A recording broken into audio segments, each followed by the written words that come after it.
Welcome to Adeline Redesign. This is the last in a series that you don't need to have seen in order to watch this.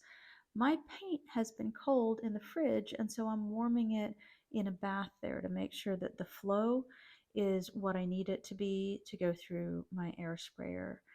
You can put paint in the fridge to reduce how long it takes for it to harden, and then you can warm it in a warm bath like that. I'm wiping down these two nightstands before I go in with the paint sprayer, and these are the first coats after 2 coats of primer, and they look pretty good early on.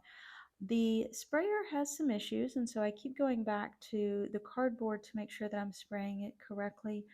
On these pieces, these two and the two following them, I had been pretty determined to keep going with the sprayer. I had previously had enough issues with it that I was spraying and then using a roller, but even that had some negative finish looks. I'm going to go ahead and wrap this up for now and clean out my paint sprayer, which is part of psychologically why I haven't been using a paint sprayer as often as I should, because the cleaning process takes nearly as long as the painting process. Whereas when you're using a roller or a brush, the cleanup and getting started is really pretty quick.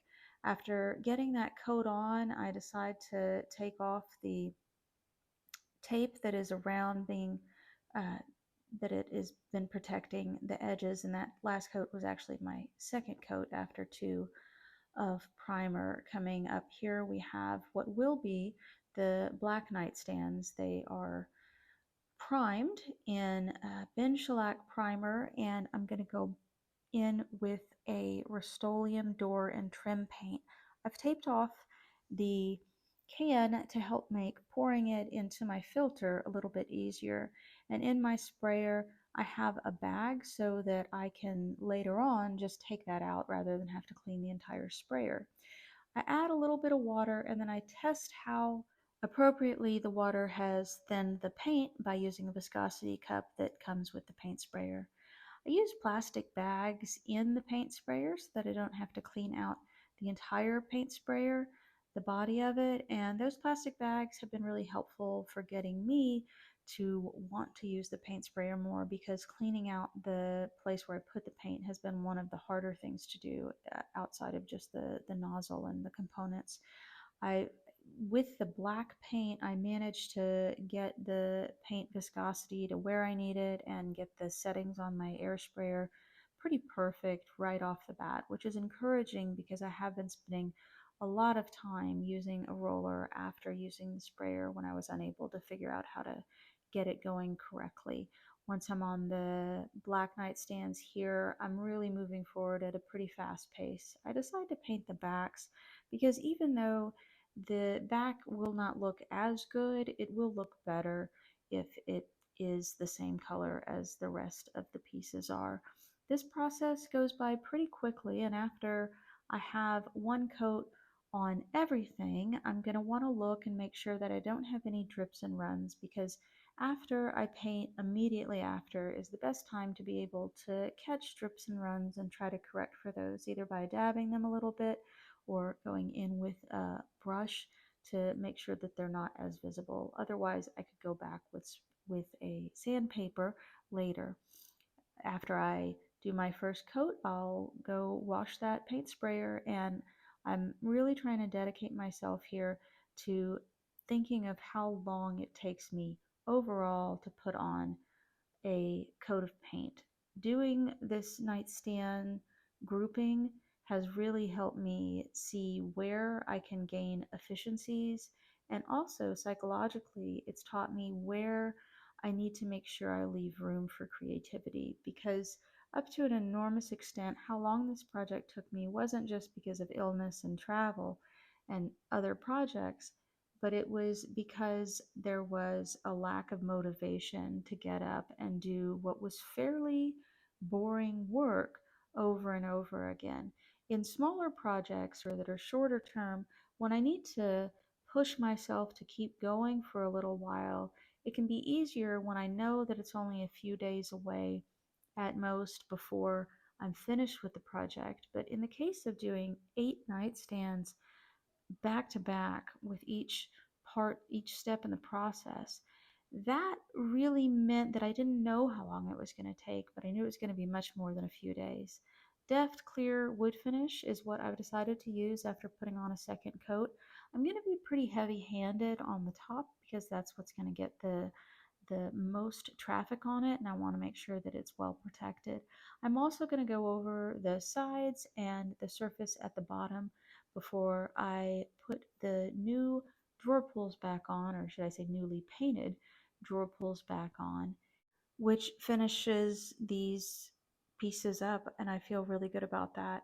To clean my brush, I make sure it runs clear before I do this twirl in my hand and lay it over the sink to dry. For the white with the kind of stucco style tops, I'm going to go ahead and add the hardware back there as well.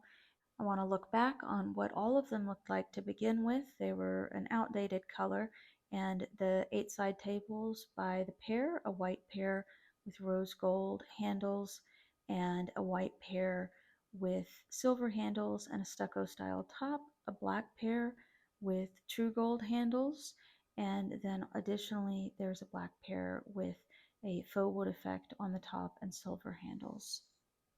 Pretty nice. The assembly line style nightstands, flipping those 8 is finally over. It took a really long time. Part of it was I was out of town, and then I was sick, and then out of town. The things that I learned were that I'm not good at timekeeping. I didn't do that well enough to be able to give a profit breakdown. I'm sorry. I haven't sold them all yet, so I wouldn't be able to give a profit breakdown at this point anyway. I'm not sure how much they're going to sell for. The greatest lesson that I learned is how long cleaning and repair takes is something I need to take into greater consideration, and I have since I began the assembly line project when looking for new pieces. It had they that part takes a long time.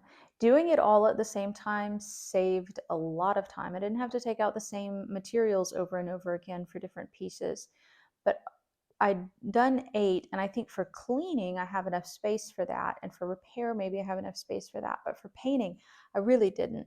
Unless I'm going to be doing the painting outside, then I should probably do a fewer number of nightstands, maybe. I'll think about it. The sprayer that I used, I was having trouble with. That was user error. I learned that I need to try harder to make that work and to practice more with using the sprayer. How much faster it is than rolling or brushing is pretty obvious when you do it one after the other. So using a paint sprayer will become something that I focus on more. Absolutely.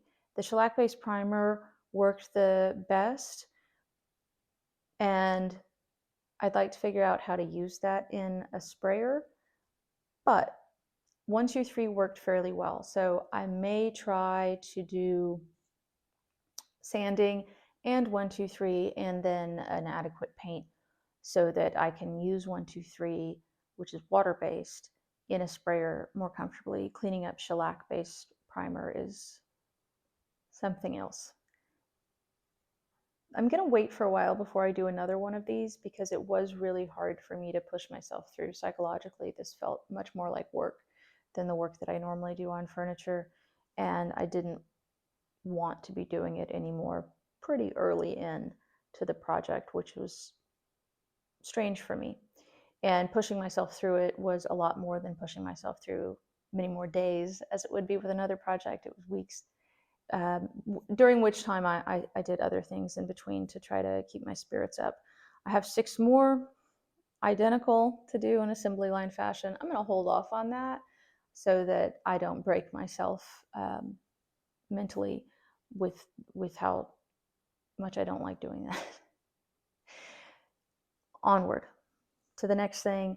If you click like, I'd appreciate it. It helps get more views, and more views help other people learn. And if you like this and you're still watching this, I hope you would have already clicked on like.